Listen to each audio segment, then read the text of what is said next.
You're not here for answers, not really. You're here for the weight of time, the kind that hums beneath your skin, the kind that makes you feel small, but safe. Tonight, we won't race through history.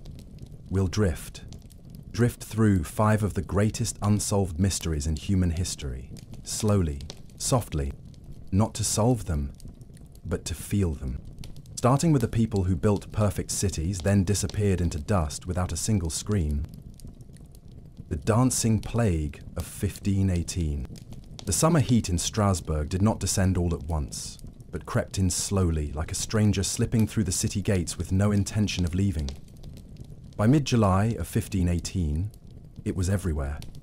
In the stillness of the air, in the heavy silence between church bells, in the sluggish way people moved through the narrow streets. The timber-framed houses, dark and uneven, leaned toward each other above the alleys, their shadows barely enough to offer relief from the sun. The Rhine, that ancient river curling past the walls, had begun to shimmer, not with vitality, but with a kind of dull menace. Even the water, it seemed, had grown tired. Strasbourg at this time was part of the Holy Roman Empire, nominally united under faith, but in truth fractured by tension. The Reformation stirred in whispers. Famine had left wounds that had not yet healed. Only a few years earlier, crops had failed so catastrophically that people rioted for bread. Mothers buried children. Men boiled roots and bark for supper. The hunger passed, eventually, but it left behind a kind of echo, an unease that lingered in the corners of houses, in the hollow behind the ribs, in the way people looked over their shoulders when no one was there. Faith was everywhere, yet never enough. Churches stood tall in stone, and their spires pierced the sky with certainty, but the people below walked in doubt. They prayed to saints, clutched relics, lit candles in trembling hands. But they also believed in devils, in witches, in invisible forces that could twist the mind, bend the spine, rot the soul. Every village had its ghost stories. Every household had its warnings whispered to children by candlelight. And when strange things happened, and they often did, it was rarely seen as chance, it was seen as punishment, or worse, a sign. The physicians were of little comfort. Learned men, they claimed, and indeed they carried books and instruments and wore robes like monks. But their tools were suspect. They diagnosed illness through color and taste, cut veins to let out bad humors, burned herbs to balance unseen forces in the blood.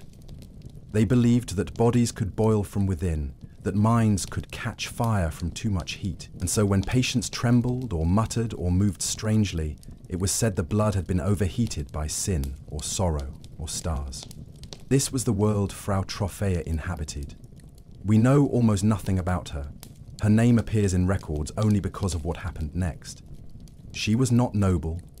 She was not famous. But she would become, in time, a question. One of the oldest and strangest in the city's history. On one summer morning, she stepped out into the street and began to dance. But this was no dance of joy. No music played, no festival drums beat. There was no wedding, no wine, no rhythm to follow. She moved as if pulled by something invisible, as if her limbs had forgotten her will. The neighbors noticed quickly.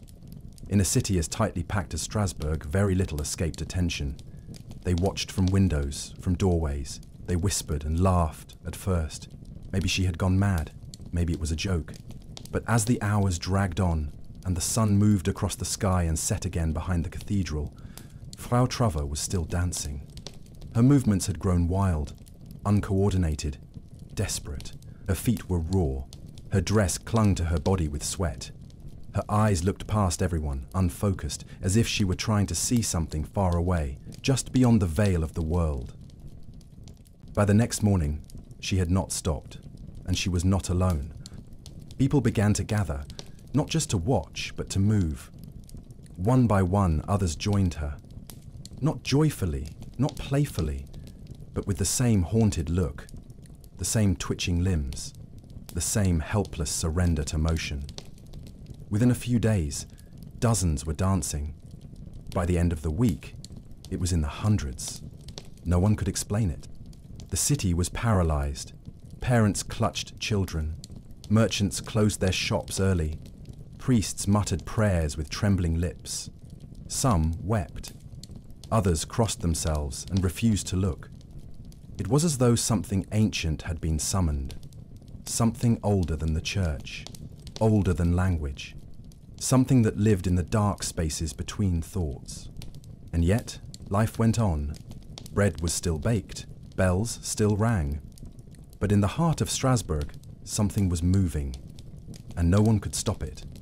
They came in silence at first, one, then two, then dozens. Drawn to the square not by sound or celebration, but by a need they could not name. Men and women of all ages, barefoot or in slippers. Some still wearing aprons dusted with flour, others in boots worn thin by work. There was no announcement, no music to welcome them. Yet they moved, as if pulled by an unseen rhythm. The bodies jerked and spun, not in graceful arcs, but in spasms and half-controlled sways. Some raised their arms, as if resisting something above them. Others collapsed to their knees, only to rise again, trembling, to continue. There were moans, groans. Some cried out. Others made no sound at all. Their faces blank, drenched in sweat, their mouths open but not singing, their eyes unfocused, staring at something no one else could see. By the second week, the dancing had consumed the city's attention. Strasbourg, once orderly in its medieval rigidity, had become a stage for something inexplicable. It was no longer confined to one street. Entire plazas now pulsed with involuntary movement. At one point, according to records, as many as 400 people were said to be affected. No pattern, no leader, no origin. The clergy believed it was divine punishment, God's fury expressed through bodies that could no longer rest. Perhaps the dancers had sinned. Perhaps Strasbourg itself had angered heaven. They urged penance, prayer, confession. Some called for exorcisms. Others suspected possession. Saint Vitus, patron of dancers and epileptics, was named in sermons. His wrath, they said, had descended upon the city. But the physicians disagreed. With their robes and scrolls, they declared the phenomenon to be medical, a disease of the blood, a fever of motion, driven by overheated humours. Their recommendation was simple and astonishing. Let them dance. The city built a stage. Musicians were hired. Drummers, pipers, fiddlers. None of them played with joy but with a sense of dread. The square filled with sound. A beat was laid under the chaos, as if rhythm could contain what logic could not. And so they danced, hour after hour, day after day, collapsing from exhaustion, vomiting from the strain. Some suffered heart attacks. Others died where they stood. And still, it continued. At night, the sound did not cease. The fiddlers slept in shifts. The dancers, many of whom had not spoken in days, moved with cracked lips and blistered feet. The stones beneath them turned dark with blood and sweat. Their clothing tore, bones broke. And yet the compulsion held. Children were pulled away by parents who feared it was contagious. Husbands begged their wives to stop. Priests wept beside convulsing members of their flock. Nothing helped. The dancers could not speak of what they felt. They could not say why they moved. They only danced, day after day, trapped in motion. One woman was said to have screamed between steps, not words, but one long, endless howl. Her voice gave out before her legs did. It became a spectacle, but not an entertainment. No one laughed, no one sang. The music, though it echoed through the streets, became a background to dread. Even the performers began to suffer. Some swore that playing for the dancers cursed their hands, made their instruments go out of tune. A drummer claimed to see a shadow pass over him as he beat the skin of his drum. The city no longer felt real. It had become a fever dream. Those who watched began to ask themselves, how does something like this happen? How can a body betray itself so fully? What if it spreads? What if this is only the beginning? And all the while, the dancing continued. Some tried to flee the city, fearing it was cursed ground, Others locked themselves in their homes, praying feverishly for deliverance. And the dancers spun on. The council, faced with an epidemic they could not name, began to panic. The prescribed remedies had failed. The music had made things worse. Prayer had done nothing. The priests spoke of St. Vitus with growing desperation. They decided, at last, to send the dancers away, out of the city, into the hills, to a shrine dedicated to the saint himself. It would be the last hope, and it would mark the beginning of the end. They were taken away quietly. The dancers, now gaunt and trembling, their eyes sunken deep into skulls etched by exhaustion, were led out of the city by foot and cart. Some walked with help, others had to be carried. Their bodies still twitched in broken rhythm, as though the music had never truly stopped. Pilgrimage, the priests called it. Penance. The last resort. Their destination was a shrine dedicated to St. Vitus, nestled in the cool shade of the Vosges Mountains. It was a place of ancient belief, older than the plague, older than the city, older perhaps even than the language they now used to describe their suffering. The clergy hoped that there, in the quiet of stone and candlelight, healing would come, not through medicine, but through reverence. At the shrine, rituals were performed. Each dancer was made to place a lock of hair or a piece of clothing upon the altar.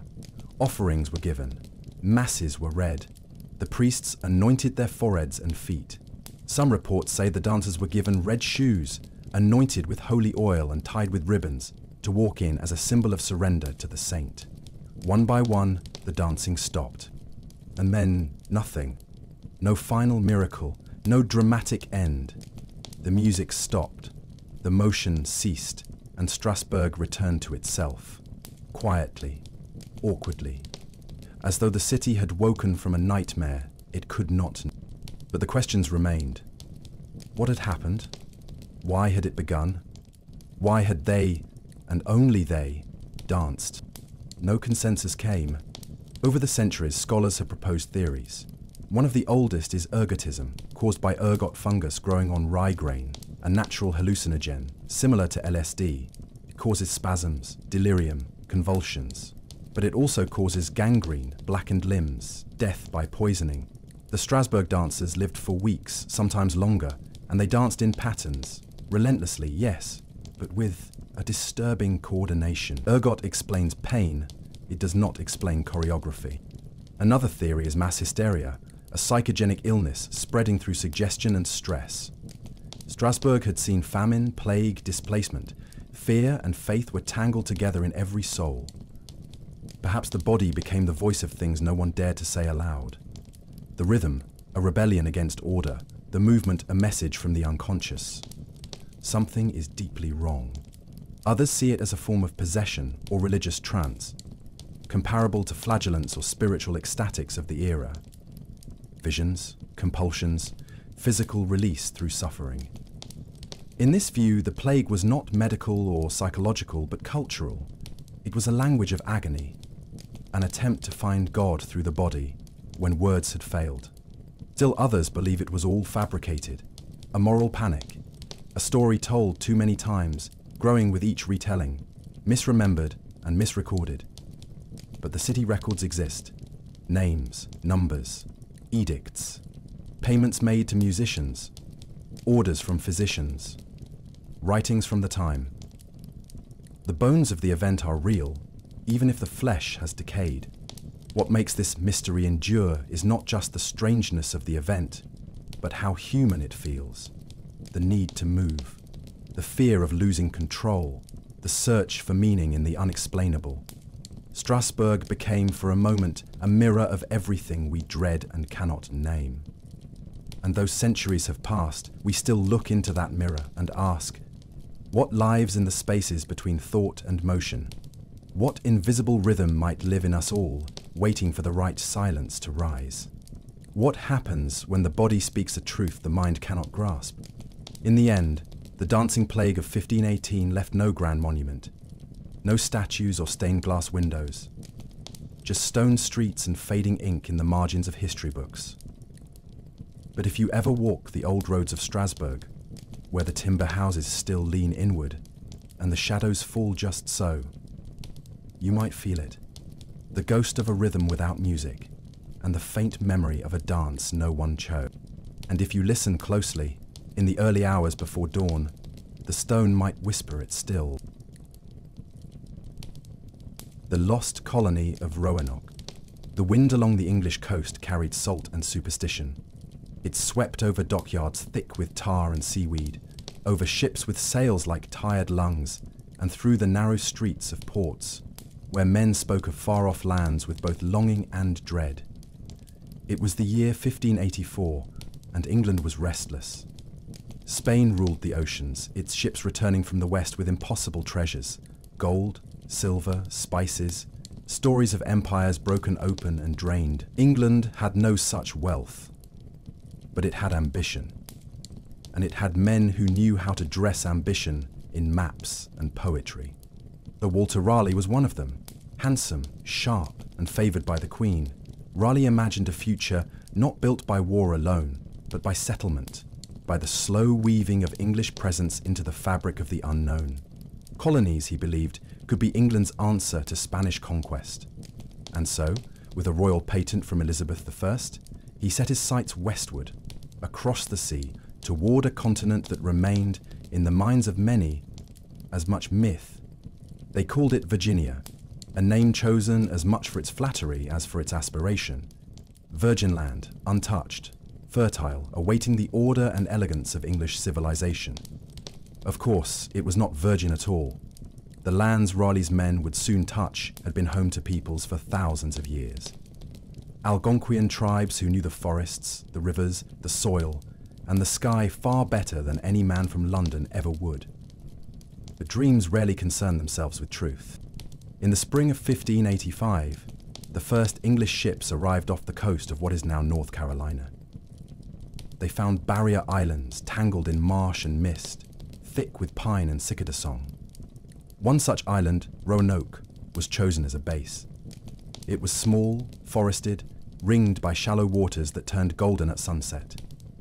The explorers sent back glowing reports of sweet fruits, friendly natives, and land so rich it could grow anything. But the reality was different. The first colony failed. Poor planning, unfamiliar climate, and rising tensions with the local Sikatan tribe led to hunger, isolation, and fear. The settlers, mostly men, grew desperate. Some took to violence, others to despair. A rescue ship arrived just in time, and the survivors abandoned Roanoke, returning to England with stories not of paradise, but of warning. Still, Raleigh remained convinced. Failure, after all, was only a step on the road to success. 2 years later, in 1587, a second expedition set sail. This time, it would be different. This was no band of soldiers or fortune hunters. These were families, men with wives, with children, with plans for homes and farms. They brought seeds, tools, books, and hope. John White was named governor of the new colony. He was a thoughtful man, an artist by training, known for his drawings of the new world and its people. His mission was not just to settle the land, but to record it, to understand it. His pregnant daughter, Eleanor, sailed with him. So did her husband, Ananias Dare. Among the group of 115 were craftsmen, farmers, and women, rare in such expeditions, and a sign that this was meant to last. When they reached Roanoke in midsummer, they found only the skeletal remains of the first settlement. Rotting timbers, broken tools, grass growing through the floorboards. The land had reclaimed what it could. Nature does not mourn human plans. Still, they chose to rebuild. The ships had to return to England anyway, and there was no time to search for a better site. And perhaps deep down, they believed they could change the land through sheer will, through fences and furrows, through prayers and planks of English oak. On August 18th, Eleanor Dare gave birth to a daughter, Virginia Dare, the first English child born on American soil. She was wrapped in linen and legend, and her name would echo down the centuries. For the settlers, it was a moment of hope, proof, perhaps, that England had planted something real in this new world. But behind the smiles, supplies ran low. Relations with local tribes were strained, and tensions within the group began to grow. It soon became clear that if the colony was to survive the coming winter, they would need help. John White was chosen, perhaps reluctantly, to return to England for more provisions. He said goodbye to his daughter and granddaughter, promising to return swiftly. He boarded the ship and watched Roanoke shrink behind him, the pines bowing in the wind like sentinels. He did not know that it would be the last time he saw any of them. The ship that carried John White eastward vanished over the horizon, its sails slowly swallowed by the curve of the sea.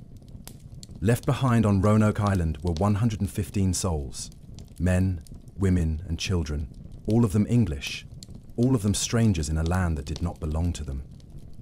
They had built their homes with pine and prayer, fenced small gardens into the wild, and watched the tree line with quiet caution. The wind spoke in foreign tongues through the leaves, the animals moved like shadows. Every sound at night carried meaning. At first, there was work to do. Timber to cut, wells to dig, shelter to strengthen. But as summer gave way to autumn, and the days shortened into wind-bitten evenings, unease began to grow like mold beneath the surface of the settlement. The soil resisted their crops, the insects came in swarms, and the neighboring tribes, once observant but distant, had become colder. Some say there were disputes, small at first, then louder. Others believe the settlers may have offended their hosts in ways they didn't understand. We do not know. What we do know is that the colony waited. One season, then another. They looked to the sea, toward the horizon, hoping to glimpse sails, any sign of England returning with supplies, with word, with warmth. But no ship came. The months became a year, then two. They rationed what they had. They hunted. They might have traded. They might have split up. They might have moved inland. We do not know. Back in England, John White faced storms not of sea, but of men. The war with Spain had erupted, and every ship in port was seized for defense. Even those not meant for battle were pressed into service. White pleaded, he wrote letters, he offered gold, favors, promises. But the Queen's War took precedence. And so he waited, helpless, as time and tide carried his colony further out of reach. Meanwhile, across the Atlantic, Roanoke became a world unto itself. Some historians believe the colonists may have tried to integrate with local tribes. There are whispers, oral stories passed down among indigenous peoples, of light-haired children, of English words spoken by strangers generations later. There are even vague tales of a white village seen upriver. But there are no names, no maps, no proof. Only echoes. Others suggest darker paths. That the colony splintered. That hunger drove men mad. That leadership broke down. That internal conflict erupted. That death came not from without, but from within. Still others believed that the group attempted to relocate, either to Croatoan Island, south of Roanoke, or even further inland where the land was more fertile and the tribes more welcoming. It would have been a desperate move, but not an impossible one. They had tools after all, skills, and faith. But time erases quietly. By the time John White finally secured passage back to America, it was 1590, 3 years since he had left. 3 years of weather, of uncertainty, of silence. His ship approached Roanoke in late summer, cutting through thick fog. The shoreline looked familiar, yet changed. The trees had grown.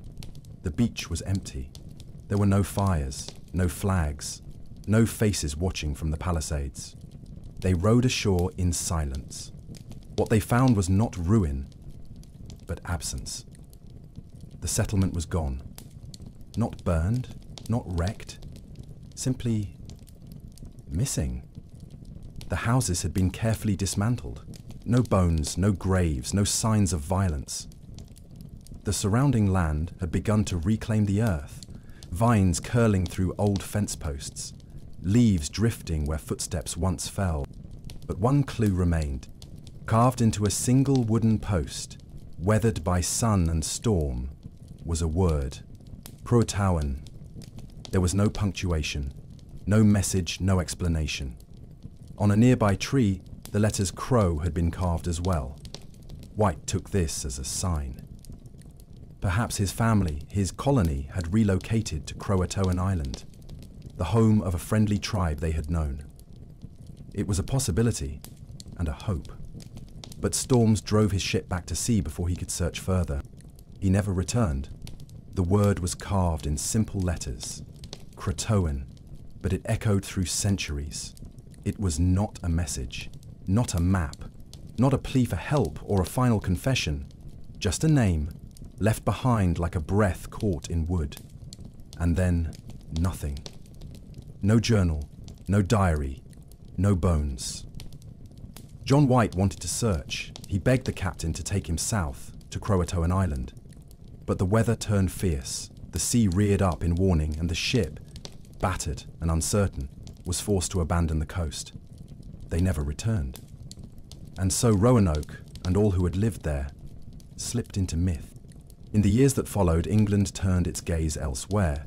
Jamestown was founded 2 decades later, and the story of Roanoke was left behind like a half-finished sentence, a colonial footnote, an embarrassment, or perhaps something more troubling. A mirror too dark to look into for long, yet the questions lingered. Did they die? If so, how? Famine, disease, or violence? Did another tribe attack? Were they killed by those they sought to live beside, or by each other? Or did they live?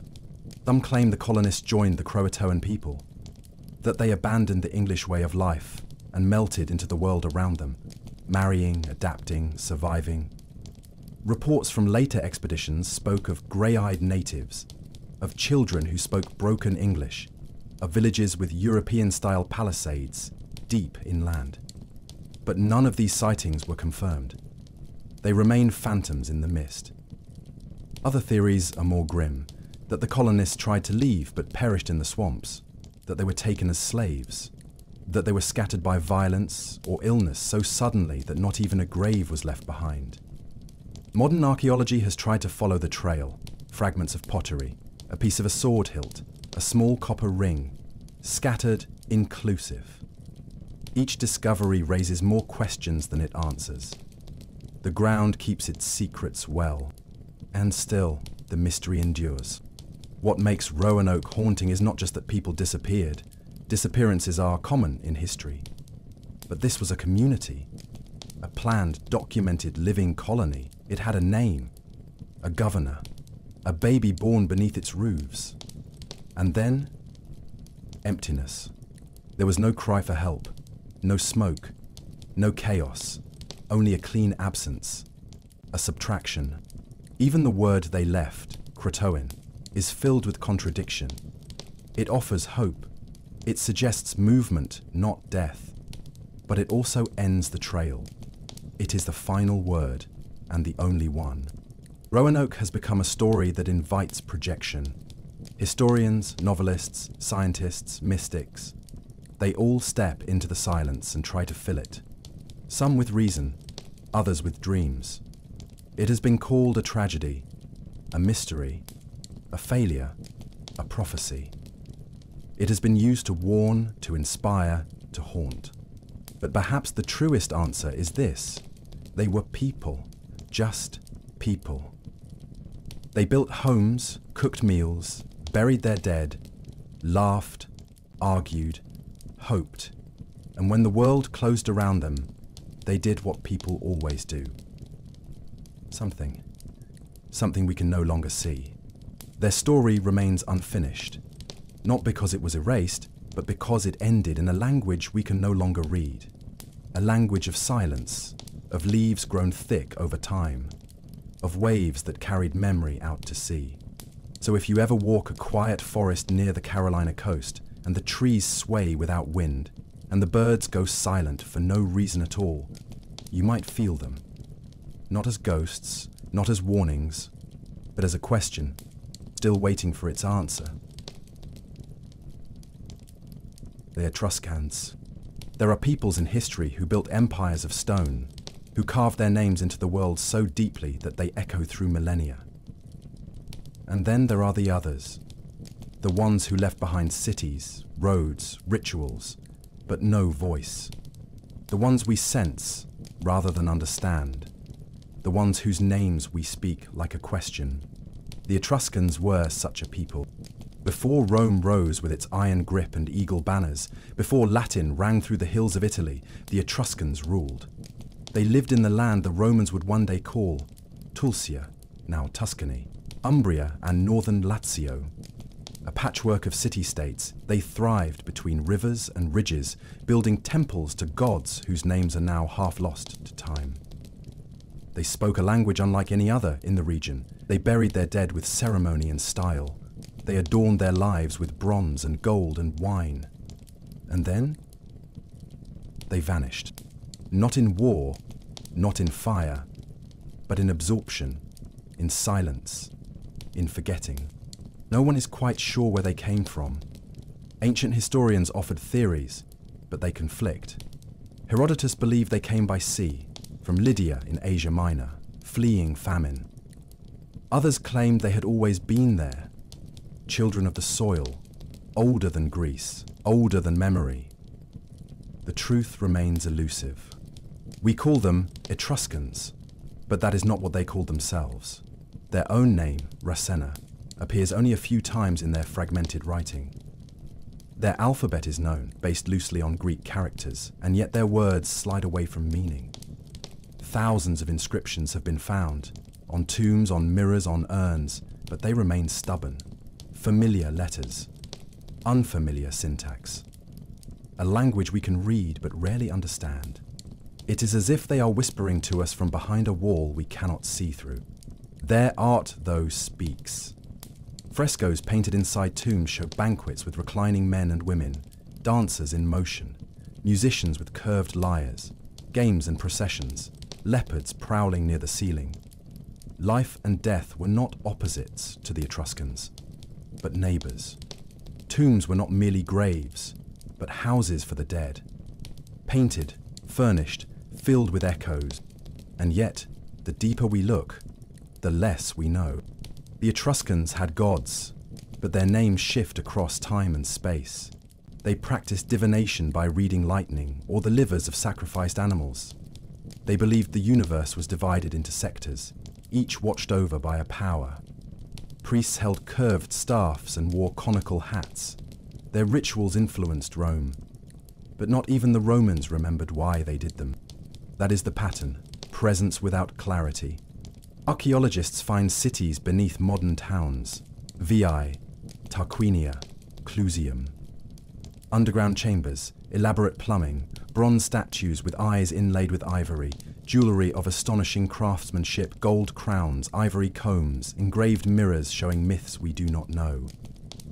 They left behind so much, objects, buildings, symbols, but almost no stories. Their most famous leaders, like Lars Porsena, were later absorbed into Roman legend. Their kings ruled Rome itself in the early days, until the Romans rebelled and swore never again to have a monarch. But even these kings are cloudy, half-remembered. Were they tyrants? Protectors? Were their names real? We do not know. That is the strange pull of the Etruscans. Not that they were lost, but that they were taken in by Rome, their customs surviving without their context. Their identity dissolved, but their influence remained, like a voice mimicked long after the speaker has gone silent, and that silence still holds. In the next part, we follow their golden age, the height of their power, their strange relationship with death, and how they helped shape a civilization that would one day claim to have invented the world. Imagine standing on a hillside in central Italia, sometime around the year 600 BCE. The sun rises over thick olive groves and low stone-walled farms. Smoke curls from clay chimneys. Below, nestled between river bends and sacred hills, lies an Etruscan city, red-roofed, symmetrical, alive. The temples are whitewashed and trimmed in colour, and statues of gods line the rooftops, arms outstretched to watch the world. You smell baked bread and incense, hear metal against metal in the forges, and the faint droning song of someone praying to a sky that does not speak back. This was the heart of Etruria, Their cities were not kingdoms in the traditional sense. Each was independent, ruled by elites called lucomones, priest kings who wielded both spiritual and political power. These cities, Veii, Tarquinia, Volci, Keri, informed a loose confederation. They warred and traded and feasted, bound not by conquest but by shared ritual. Once a year they met at the Fanum Voltumni, a sacred grove where decisions were made, secrets whispered, and destinies. No one knows exactly where this grove was. Its name remains. Its location is gone. They built roads before the Romans did, carved tunnels through hills, and engineered complex drainage systems to tame the land. Their walls were thick, their gates adorned with lions and gods. They were seafarers too, trading with Greeks and Phoenicians, bringing back amphorae of wine, ivory, exotic fabrics. Gold moved through their fingers easily. But so did omens. To be Etruscan was to live in a world of constant meaning. Lightning was a message, a flight of birds, a sentence in the sky. A sheep's liver, marked and read by trained hands, could reveal the will of the divine. They did not seek to change fate, but to understand it, to act in harmony with a cosmos believed to be ordered, but dangerous. Their gods were strange and shifting. Some resembled Greek deities, others had no parallel. Tinia, the sky god, Uni, his consort, Menvra, a warlike goddess of wisdom. There were underworld figures too, demonic winged guardians, and a hammer-wielding being called Charon, with blue skin and a vulture's nose. But death was not an end for the Etruscans. It was a continuation, a journey. Their tombs reflected this, carved to resemble houses, complete with beds, couches, paintings of feasts. To die was to move homes. And what homes they were.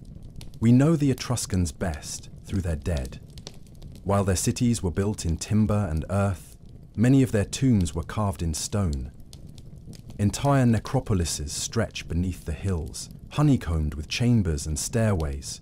Frescoes bloom across the walls. Dancers mid-magnant, musicians with flutes and lyres, men reclining with goblets in hand. It's as if they painted their lives onto the walls to keep them from fading. And yet, the walls cannot speak. The images are vivid, but the inscriptions are mute. The Etruscans wrote extensively. In fact, more than 13,000 inscriptions have been uncovered. Names, dedications, legal formulas, prayers. But without long texts, no books, no epics, no history, we remain locked outside their mind. It's like finding the shell of a cathedral, but none of the music that once echoed inside. Their art shows a people at once serious and sensual. They embraced pleasure, beauty, rhythm. Women attended banquets alongside men, something shocking to Greeks.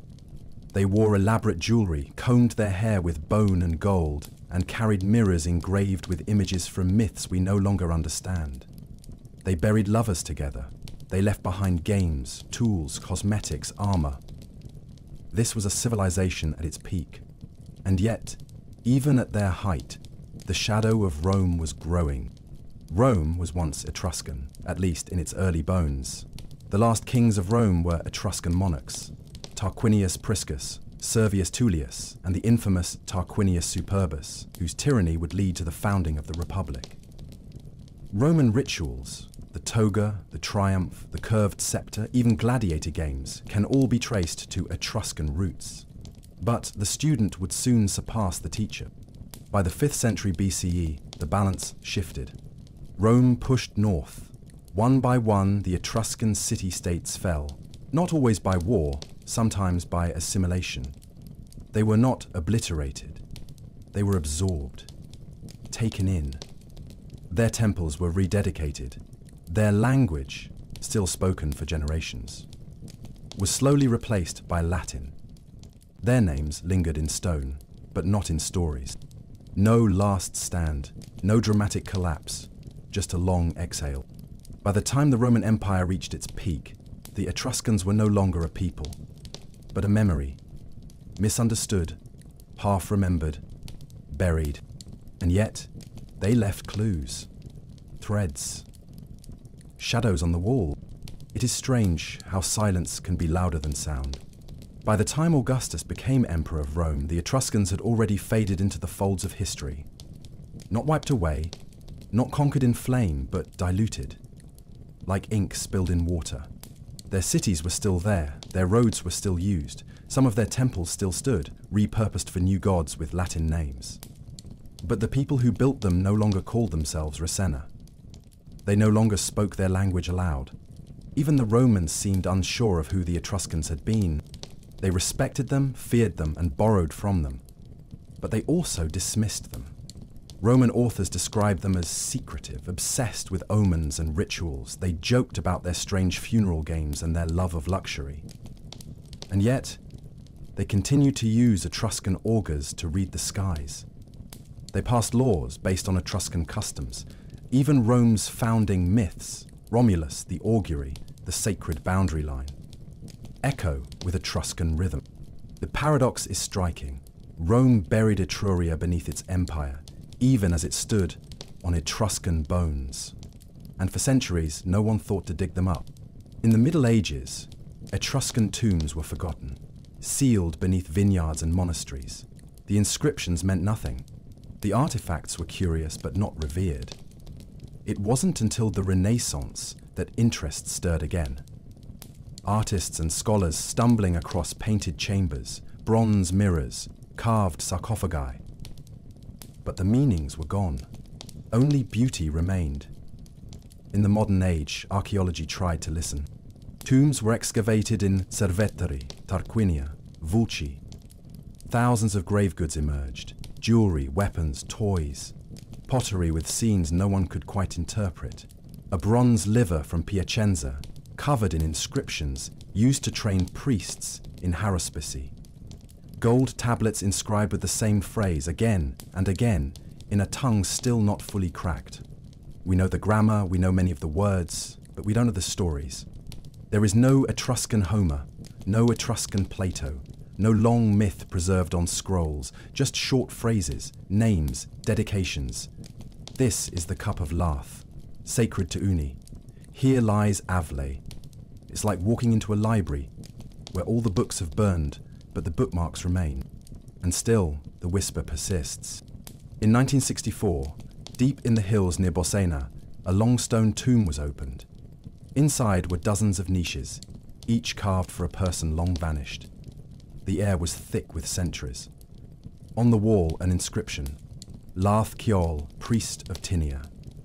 The name means nothing to us, but perhaps in his time, he stood in the sacred grove, beneath the rustling oak leaves, reading the sky, holding the fate of his city in his mind. Person, as real as any of us, lost to time, not by catastrophe, but by translation.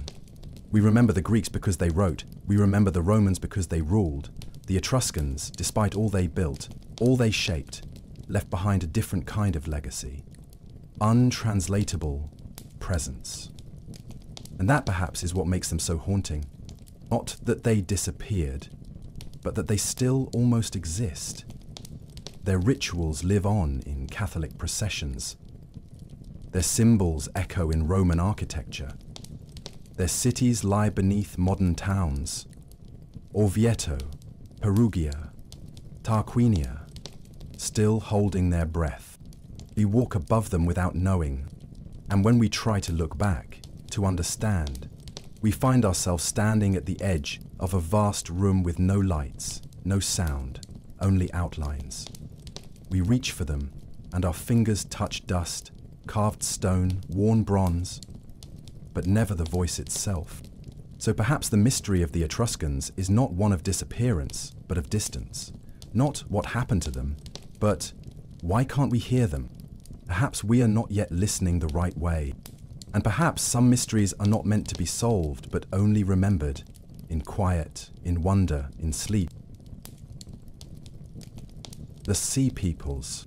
Long before Greece sang its epics, long before Rome raised its stone and steel, there was another world. A world of palaces and princes, of gilded tablets and far-travelling ships. A world that believed, with quiet confidence, that it would last forever. The Late Bronze Age. It was not one civilization but many, woven together like a vast and ancient tapestry. Across the lands that would one day be called the Middle East and the Mediterranean, city-states and empires rose and held hands through trade, treaties, and trust. The Mycenaeans ruled the rocky hills of Greece. The Hittites carved power into the mountains of Anatolia. The Canaanites watched the waves roll in from the Levant. And in the south, eternal Egypt stood, with its golden temples and walls, etched in the names of pharaohs who claimed they could speak with gods. And it worked. For centuries, these cultures coexisted, not always peacefully, but predictably. Their world was made of bronze, copper from Cyprus, tin from the east. Ships ferried metals, oils, wine, grain, and cloth across the sea. Scribes wrote in clay and ink, and messengers rode on dusty roads with letters sealed by kings. Marriage was a tool of diplomacy. Religion was a map of the stars. The sun rose on temples every morning, wheels turned, the earth gave food. Trade connected even the smallest village to a world beyond its hills. The records from this time speak not of chaos but of cooperation. In the Egyptian archives, there is a letter from one great king to another. Say to my brother, the king of Hatti, I send you fine linen and precious oil. May your wives and children drink deep from the joy of life. That was the tone, formal, proud, and serene.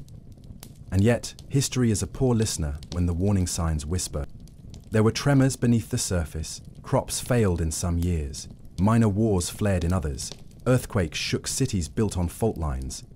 The balance was delicate, dependent not on a single empire's strength, but on the rhythm between all of them, like a song sung in harmony. If one voice dropped, the rest had to adjust. By 1250 BCE, the notes began to falter. The Hittites in Anatolia began to write of unrest at their borders, raids, unnamed peoples pressing in from the west. Further south, cities in Canaan reported strangers arriving by sea, sometimes to trade, other times to fight. Some settled, others moved on. Egypt, proud and ancient, began to reinforce its delta with new garrisons, watching the Mediterranean nervously. And still, no one saw the wave coming. You have to understand, the people of this time believed in order. They believed the gods had divided the world into spheres of influence. Land for kings, sky for priests, sea for merchants. Everything had its place. To step outside your place was to tempt fate. But what happens when an entire force steps outside the map? What happens when the sea, long a symbol of connection, becomes the source of disruption? Somewhere, beyond the known world, something stirred. We do not know where the sea peoples came from. The names given to them, Sherdan, Shekelesh, Denyen, Lukka, Peliset, are foreign even in the texts that preserved them. The scribes who recorded their arrival did not describe them as kingdoms or states, but as a presence, as storms, as fire. They were those who came from the sea, not once, not in one place, but again and again, like thunder that never moved on. Some theories claim they were displaced peoples, refugees from earthquakes, drought, or collapsing societies to the west. Others say they were warriors, pirates, mercenaries turned raiders. Perhaps a little of everything.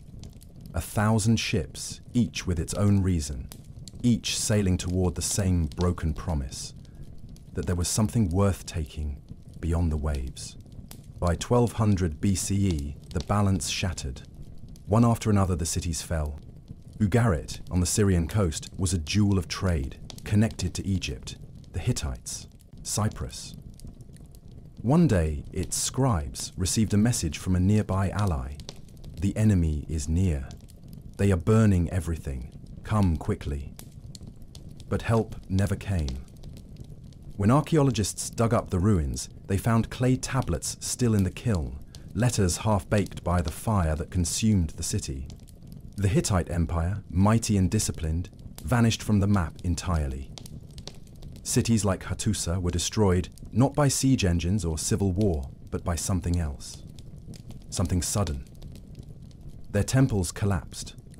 Their archives fell silent. Even mighty Egypt was shaken. Pharaoh Ramses III would later write of their arrival, "The foreign countries made a conspiracy in their islands. All at once the lands were removed and scattered in battle. No land could stand before their arms." He names them, those strange tribes, and boasts of victory. But even his tone is grim. He defeated them, yes, but Egypt never fully recovered. And as the dust settled over a broken world, the survivors looked around and realized the age had ended. Writing disappeared from many places for centuries. Bronze production declined. Long-distance trade vanished. The scripts used to write laws, prayers, poetry, forgotten. Palaces turned to hills, roads became rivers of grass.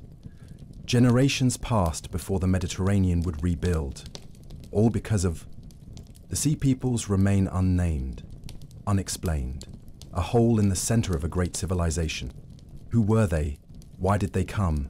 And how did they break the world? The collapse did not come as thunder, it came as wind. It moved slowly at first, silent as breath across a curtain. A village gone quiet, a merchant route no longer used, a letter sent but never answered. Small things, delicate shifts in a system that had worked for hundreds of years. But the late Bronze Age world, so interconnected, so dependent on balance, could not afford such silence. Then the fire began. Far from the heartlands of Egypt and Hatti, on the edges of the world they knew, strange reports emerged. Ships seen on the horizon, unfamiliar silhouettes, too many to count. Languages no one recognized, weapons no one had seen, and eyes, always the eyes, wide, sunburnt, unblinking. They did not trade, they did not negotiate. They landed, they took, and they moved on the island of Al-Ashir, now Cyprus. A desperate letter was sent from a governor to the king of Ugarit. "My lord, behold, enemy ships are sighted, our towns are destroyed, the enemy is now near us, we are left alone." It would be one of the last things ever written there. When archaeologists unearthed the city of Ugarit centuries later, they found the clay tablets in the kilns, still there, half-baked, caught in fire. Some were shattered, others fused. The scribes had written to the end, but no one came. Ugarit was a hub of trade, religion, and language. It had warehouses filled with oils and resins. It had temples lined with ivory. Its scribes wrote in alphabetic cuneiform, a system so advanced it could have led the next age. But its streets are now silent. Its gates were never rebuilt. Not even ruins were reused. It simply ended. And Ugarit was not alone. Across the eastern Mediterranean, a wave of destruction moved with uncanny synchronicity. In the north, the Hittite Empire, one of the most stable and bureaucratically sophisticated states in the world, began to disintegrate. Their records grow fragmented in the final years. Regional governors stopped responding. Food shortages multiplied. Riots are hinted at in broken texts. Then came fire. Hattusa, their grand capital, vanished. Its walls were torn down, its temples looted, its archives lost. Even its memory faded. For over 3,000 years, the city remained buried beneath dirt and grass, until rediscovered in the 20th century. Further west, in Mycenaean Greece, citadels that had stood for generations collapsed in rapid succession. Pylos, Thebes, Mycenae, Tiryns. The great palaces with their painted walls and intricate drainage systems burned. Linear B tablets used to track taxes, sheep, oil, melted in the flames. Whole regions became depopulated. And what is perhaps most chilling, the same signs are found everywhere. Layers of ash. Weapons hastily forged and poorly made. Mass graves with no signs of proper burial. Storage jars smashed and abandoned. And again, signs of sudden departure. Not war between equals. Not civil strife, but panic. Egypt, too, saw it coming. Ramses III, the last great pharaoh of the New Kingdom, fortified the delta. He readied his navy, trained his archers, summoned his generals. He may not have known who was coming, but he knew something was. The sea had changed. It no longer brought gifts and grain. it brought ghosts. When the Sea Peoples finally arrived, around 1177 BCE, they did not come like traditional invaders. They came with families, wagons, oxen. Their ships were filled with not only warriors, but women and children. They were not raiding, they were relocating, fleeing something even they could not name. Ramses recorded the battle on the walls of his mortuary temple at Medinet Habu. The carvings show ships clashing, oars snapping, archers loosing volleys from fortified banks. The Sea Peoples wear horned helmets, their shields are round, their swords curved. They fight in organized formations.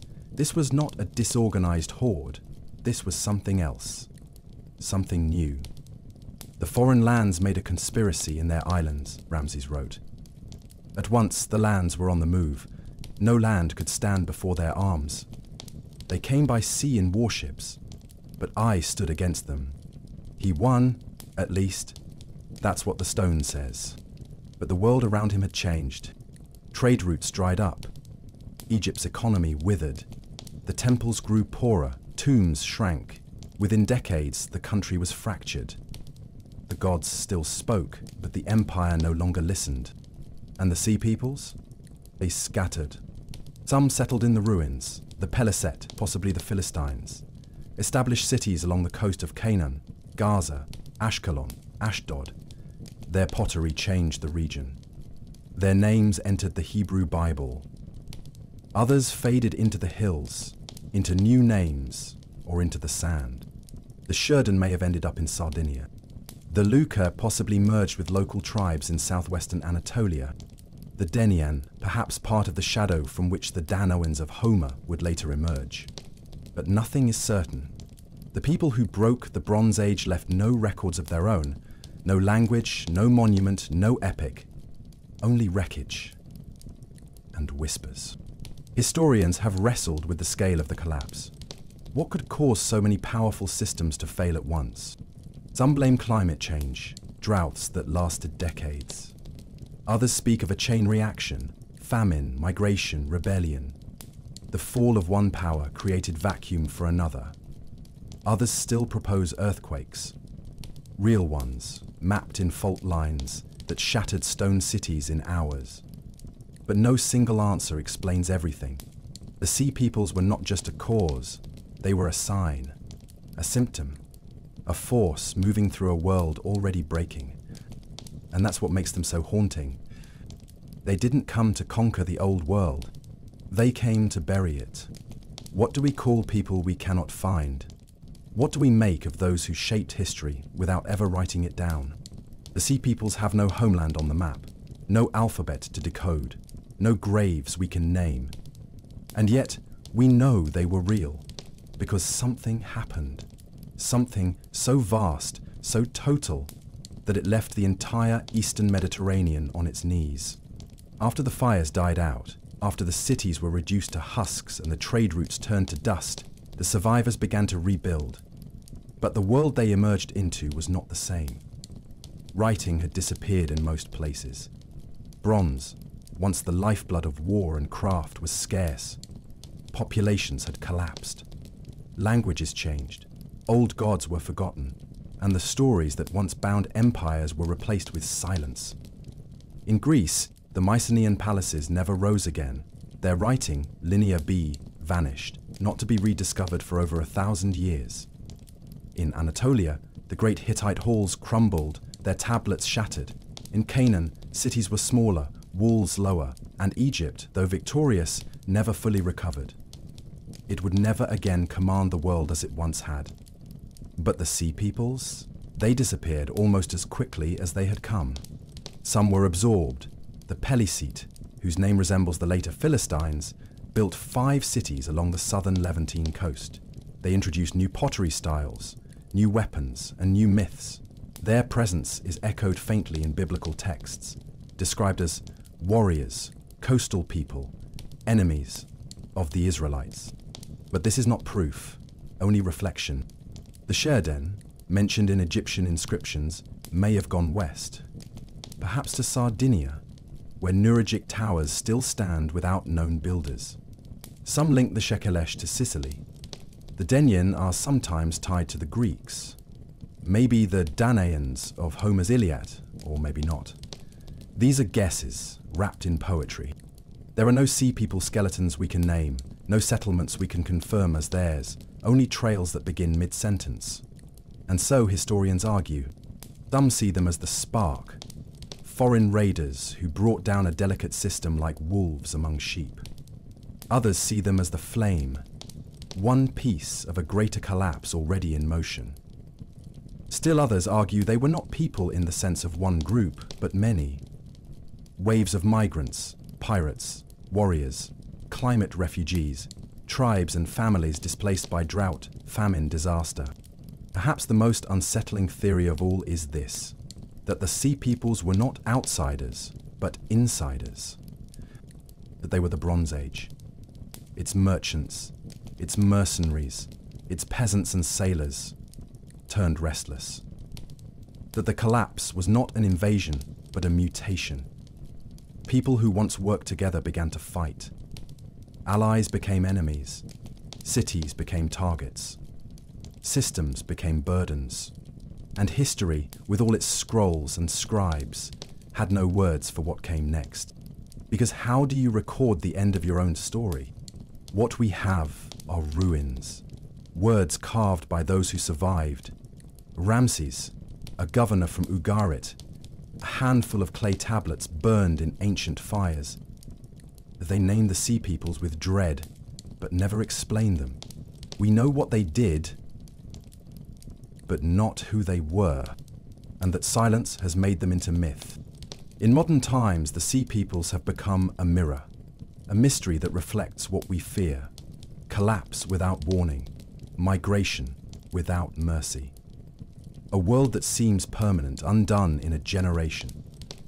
Historians return to them again and again, hoping to finally name them, to place them, but perhaps that is the wrong question. Perhaps they were never meant to be known. Perhaps their legacy is not identity, but impact. They came, they broke the world, and they left behind only echoes.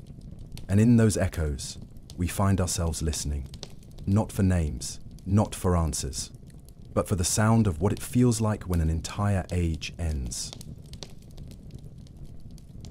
The Indus Valley people, long before the pyramids, before Babylon's hanging gardens, before Confucius wrote, before Homer sang, before any known god received a name whispered from human lips. There was the river. It twisted its way through what we now call Pakistan and northwest India, a wide, slow, serpentine artery, fed by melting Himalayan snows and the monsoon rains.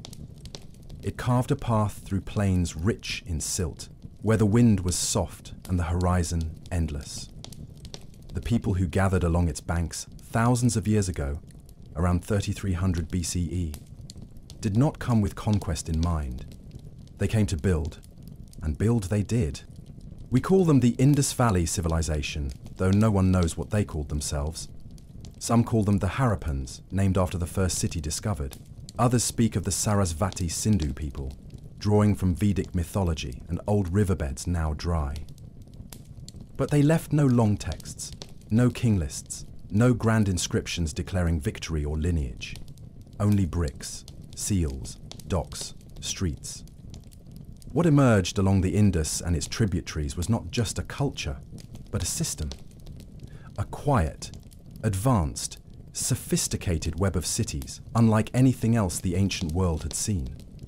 From the ruins of Harappa in the north to Mohenjo-Daro in the south, from coastal Lothal to desert-bound Dolavira, over 100 cities dotted the landscape like constellations of baked clay and order. Their streets were straight, their blocks rectangular, their drainage underground. These people built their homes with standardized bricks, baked in kilns to precise proportions 1:4. Their houses had private wells. Their neighborhoods, public baths. Waste flowed through carefully designed drains beneath the city floor, emerging far from any home or temple. No other Bronze Age society had plumbing like this. Some say not even Rome, not at first. And this is what makes them so astonishing, that there were no palaces, no pyramids, no royal tombs, No monuments to gods or generals. No large-scale statues, no murals of battle. Just cities. Lived in, planned, cared for, equal. In Mohenjo-Daro, a massive great bath was built from fired brick and sealed with bitumen. Watertight, elevated, with steps on both sides and a central pool. It was not meant for royalty alone. It was not hidden.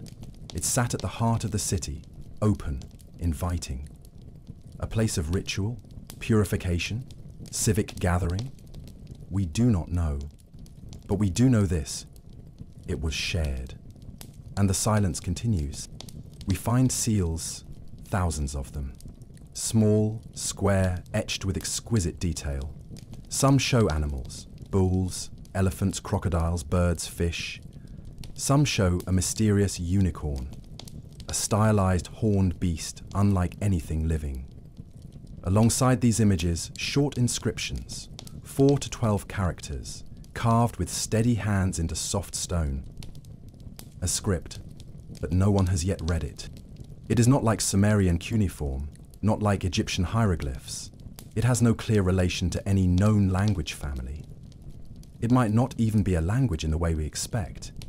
It might be symbolic, like a merchant's code, or it might be poetic, or religious. But it does not yield its meaning easily. Every few years, a scholar claims to have cracked it, and every time, the theory breaks under its own weight.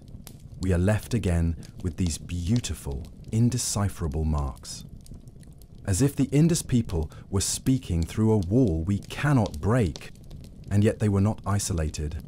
Artifacts from Mesopotamia, Sumerian cylinder seals, Akkadian weights have been found in Indus cities.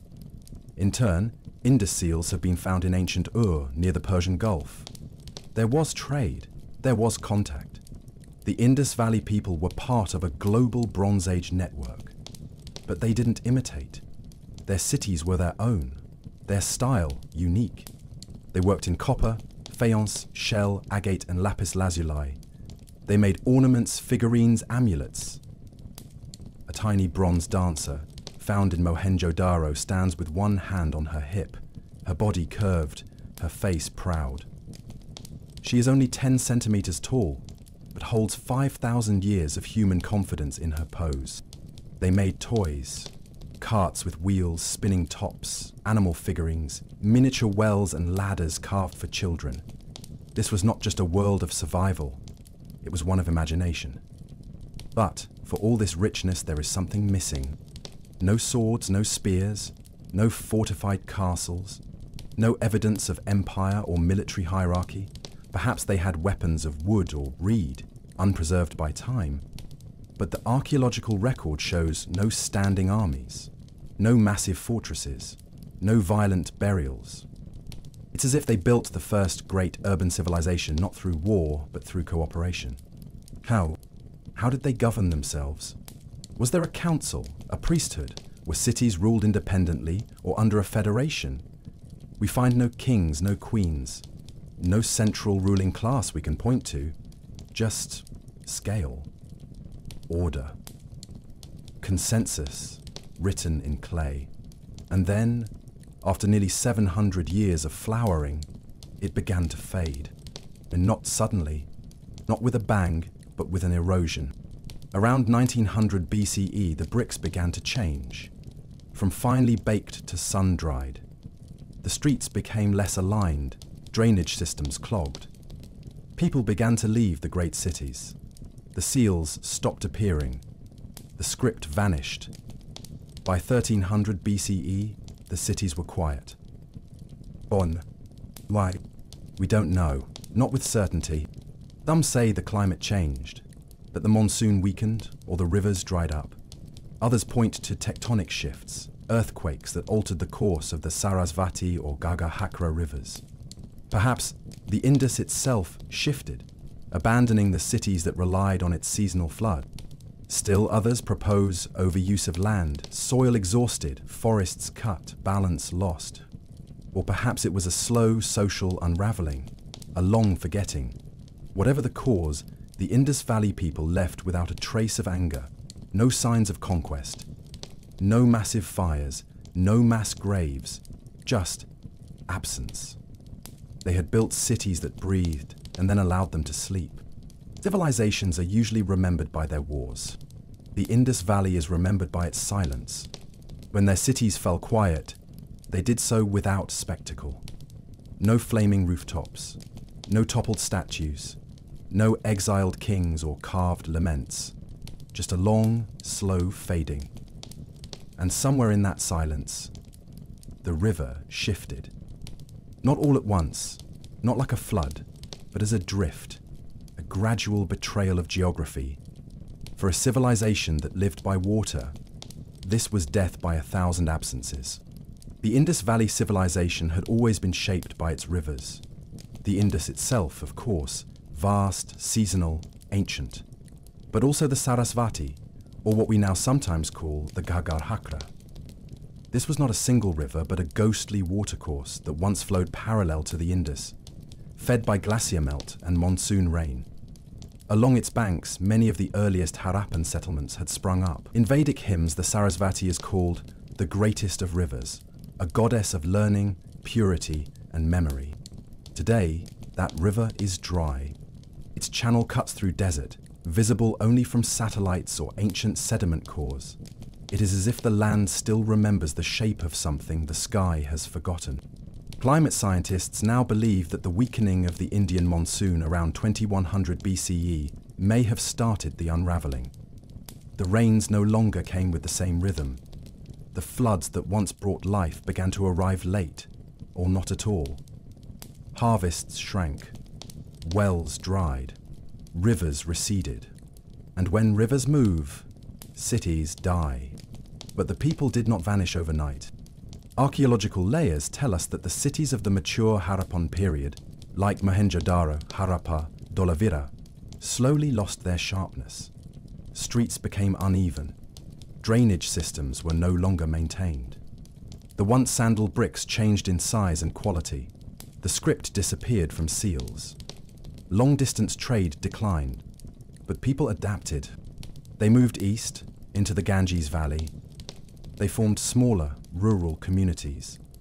The precision of the grid gave way to the looseness of farming villages.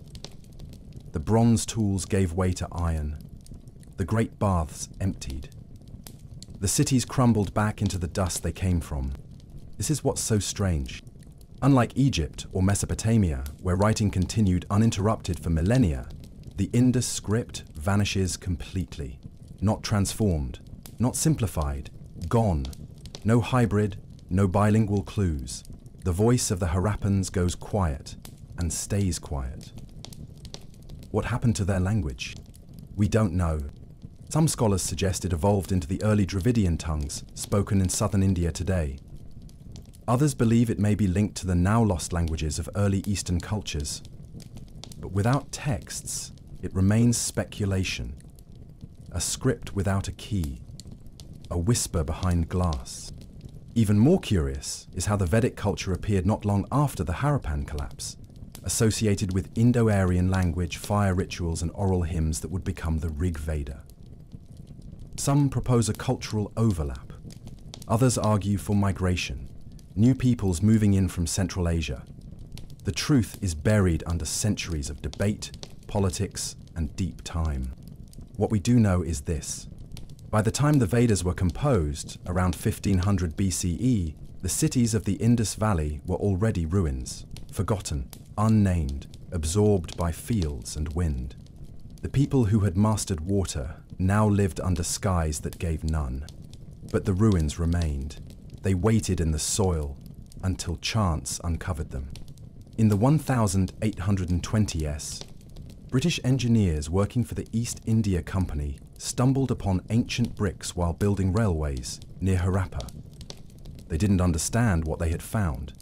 The bricks were repurposed for track beds. It wasn't until the 1920s that proper excavations began, led by Daya Ram Sahni, John Marshall, and others. When they saw Mohenjo-daro's vast urban design, the baths, the seals, they were stunned. It rewrote everything. This was not a satellite of Mesopotamia or Egypt. This was its own cradle, of civilization, and yet so little was left. No grand statues of rulers, no royal graves, no definitive gods, just objects, standardized weights, toys, bone needles, docks, the faint outlines of walls, a bronze figurine of a dancing girl, spine arched, bangles stacked high. She has no name, she never will, but she holds history in the curve of her elbow. In many ways, the Indus Valley Civilization lives on through its absence. We name them Harappan, but that is a modern name tied to a modern map. We search for meaning in their seals, but none yet answer. We admire their plumbing, their planning, their quiet refusal to glorify conquest, and yet we do not understand them. We do not know who ruled. We do not know what they believed. We do not know how they mourned their dead, only that we've found no grand tombs. The land remembers, but it does not explain, and perhaps that is their final gift. In a world where empires declared themselves with blood and stone, the Indus people left something else. Order without ego, cities without kings, silence without shame. They disappeared into history's deepest quiet, not as a cautionary tale, but as a mystery so complete, so elegant, that it still humbles those who dig for answers. What does it mean to vanish without being forgotten?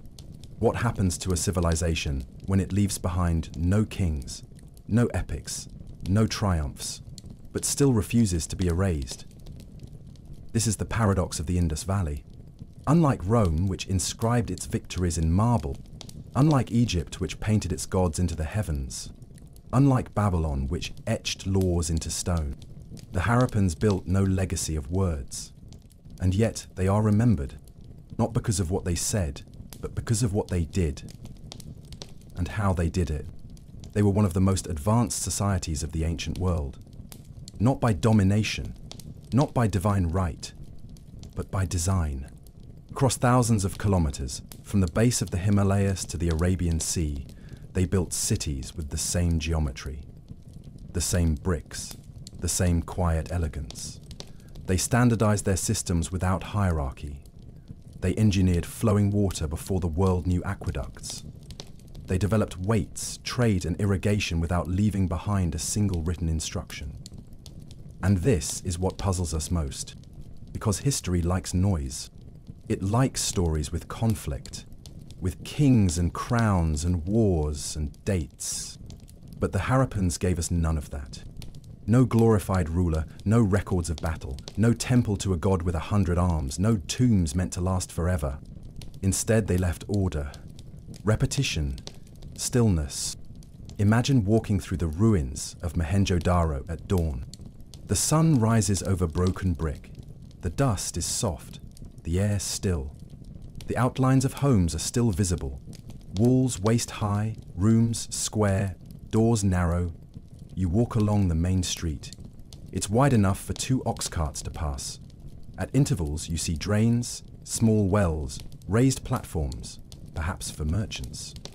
You hear nothing, just your own breath and the occasional bird calling over the Indus floodplain. You realize this wasn't built for kings. It was built for people, for families, for daily life. You pass what remains of the Great Bath, once filled with clear water, perhaps scented with herbs. You see the baked bricks, still holding form after 4,000 years. You imagine someone descending those steps, wrapping a shawl over their shoulders, breathing the same air you now breathe. It humbles you, because there is no face here, no signature, just community. And somehow, it worked. For nearly 700 years, these people lived in complex cities, traded with distant lands, kept peace among themselves, and adapted to floods, droughts, and shifts in climate. Then they left, not all at once, but slowly, like a tide receding. And in their absence, they left behind one of history's greatest riddles. When Western archaeologists first uncovered Harappa in Mohenjo-Daro in the 1920 S, they were stunned. These cities were older than any known in the region, older even than parts of Egypt or Sumer, and yet there was no narrative. No statues, no ziggurats, no inscriptions to say, "Here ruled so-and-so by the grace of heaven." John Marshall, the British director of the Archaeological Survey of India, described the discovery as one of the most remarkable revelations of modern archaeology. It changed everything. India was not merely the recipient of civilization, it had created one, long before the Aryan migrations, long before the Vedas, long before historical memory began. But how do we speak for a people who never spoke for themselves? We can describe their bricks. We can catalogue their pottery. We can map their cities and draw their drainage lines. But we cannot tell their stories, because we do not know them. And maybe that's what they intended. There's a strange reverence that follows the Indus Valley Civilization today, because in a world where power is often declared through spectacle, they lived differently. They whispered. They governed without empires. They measured without needing to dominate. They built without needing to conquer.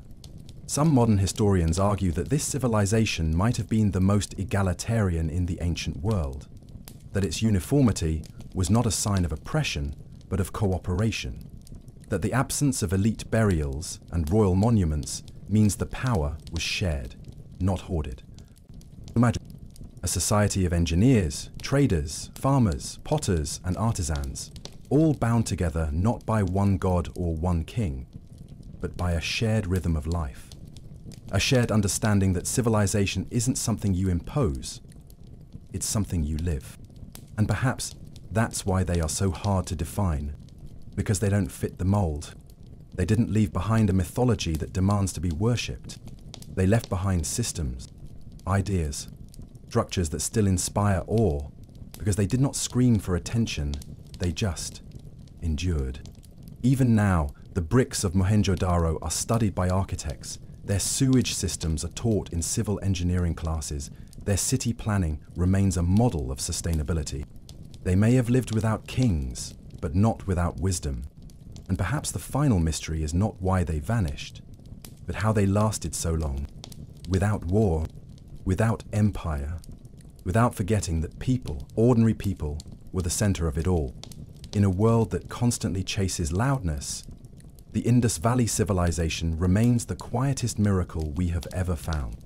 And sometimes, the sophist stories are the ones that never leave us. Some mysteries are never meant to be solved. They live in the space between facts and forgetting, where silence becomes memory and absence becomes legacy.